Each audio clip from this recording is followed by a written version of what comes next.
On va passer tout de suite à notre troisième atelier avec notre prochain participant, Florent Caringy, qui va nous parler de Data Mesh et Cloud Platform. Florian est du groupe BPCE. Atelier, pour une fois, on va sortir un peu de la Genia, mais on y est resté quand même parce qu'on a décidé de démarrer avec ChatGPT pour définir le Data Mesh.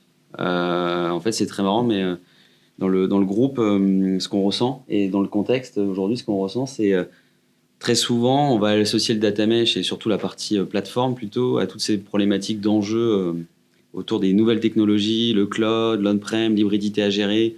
C'est complexe, comment je fais ? Et en fait, on a décidé de repartir de quelque chose de commun, c'est-à-dire une définition, et quoi de mieux que ChatGPT pour nous la fournir, avec des aspects de toute façon qu'on va ressortir souvent. Est-ce que c'était concluant au moins ce qu'a dit ChatGPT ? C'était concluant, mais par contre, on a remarqué un biais qui ressort malgré tout à chaque fois qu'on parle de Data Mesh, et il est quand même reparti sur la technologie. Alors que vous allez voir, mais le groupe de travail, finalement, on s'est rendu compte de quelque chose. C'est quelques types d'entreprises qu'on est. On a cette définition un peu commune, mais surtout cette problématique commune qui est en fait concrètement comment je fais pour mettre à dispo de la donnée et m'assurer que chacun est responsable de cette donnée-là.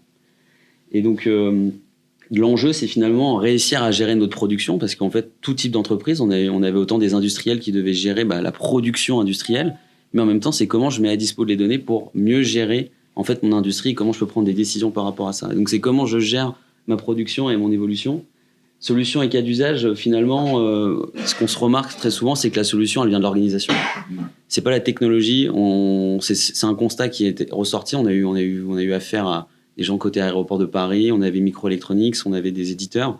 Et en fait, ce qu'on remarque, c'est la technologie. Il y a beaucoup d'éditeurs qui essaient de se faire passer comme, en fait, grâce à eux, vous allez être data mesh. Ça veut rien dire en fait. C'est l'organisation qui est derrière.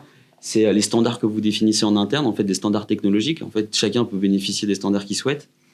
On sent quand même quelque chose de très important qu'on oublie souvent, on parle de domaine. En fait, avant de faire les domaines, il faut surtout faire le catalogue des besoins métiers pour définir derrière les domaines qui doivent avoir un intérêt pour les besoins d'exploitation en fait des métiers. Et c'est là où on va voir en fait que ces domaines vont devenir des standards pour tout le monde et fonctionner surtout par cas d'usage. Parce que là, je viens direct au niveau des écueils à éviter. Un point qu'on a remarqué, c'est que trop souvent, on se dit ok, c'est bon, on devient data mesh les gars. Toute la DSI, un plan de transformation énorme, on essaie de redéfinir des domaines, on a direct des goulots d'étranglement parce qu'on essaie de définir des équipes socles, on essaie de tout faire avec une équipe qui fait goulot d'étranglement, une liste de besoins d'intégration de data qui est énorme, on essaie finalement de recentraliser la donnée en espérant que grâce à ça, on va fédérer des besoins. Et finalement, on s'est dit non. Ce qui est bien, c'est de prendre le cas d'usage, c'est le cas l'opportunité des fois soit réglementaire, soit une opportunité parce qu'on va reconstruire quelque chose, de montrer par le cas d'usage l'intérêt justement de penser en domaine, de penser en produit data et avec des responsables derrière. Et finalement, les facteurs de succès, il y en a quand même deux qu'on voit, c'est la responsabilisation des gens, parce qu'en fait, finalement, il n'y a pas de data mesh, il n'y a pas de gens responsables en fait de son domaine, et ça peut être autant au niveau de l'IT qu'au niveau de process métier. Après, c'est en fonction de l'organisation. C'est-à-dire qu'on ne vous dit pas d'avoir un CDO, on ne vous dit pas d'avoir un CTO, on ne vous dit pas que ça vient d'ici ou de là, mais ça vient en fait finalement de la responsabilisation de gens en tant que domaine. Après, finalement, j'ai envie de dire, l'organisation, vous la plaquez par rapport à vos problématiques de l'entreprise. Et un sponsorship, parce qu'il y a quand même un investissement à faire, parce que ça veut dire qu'on change un peu la méthode de faire. Et donc forcément, il y a un investissement à consentir pour le faire. Et une vision. En fait, sur la vision, c'était un peu compliqué. On a posé à ChatGPT la question, il n'avait pas forcément une vision. Il nous a proposé des implémentations. Et sur les implémentations, on était plutôt bon. Vous verrez les takeaways.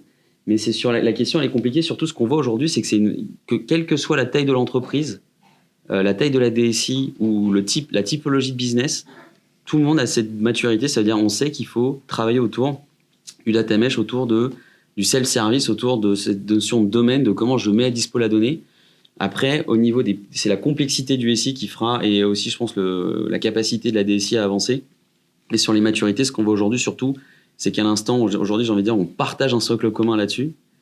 On a tous envie d'avancer. Je pense il y a plusieurs entreprises qui sont déjà dans cette approche-là ou par leur existence le sont, ou ils sont nés ainsi, surtout les nouvelles, surtout au niveau start-up.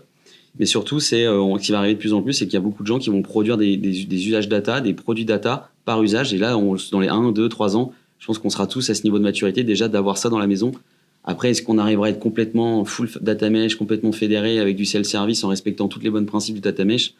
Je sais pas, je pense pas. On a beaucoup de legacy aussi dans d'autres entreprises, il faut savoir vivre avec. Et les takeaways, on a décidé de pas respecter les 3. On a décidé de prendre 6 mots-clés.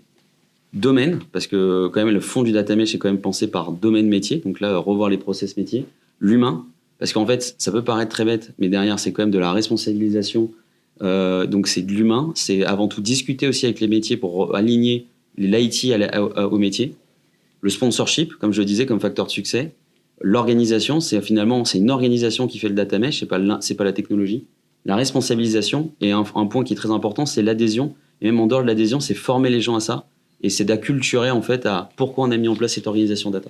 Donc c'est vraiment l'adhésion derrière des personnes. Et finalement, les technologies que vous avez, c'est pas ça qui fera.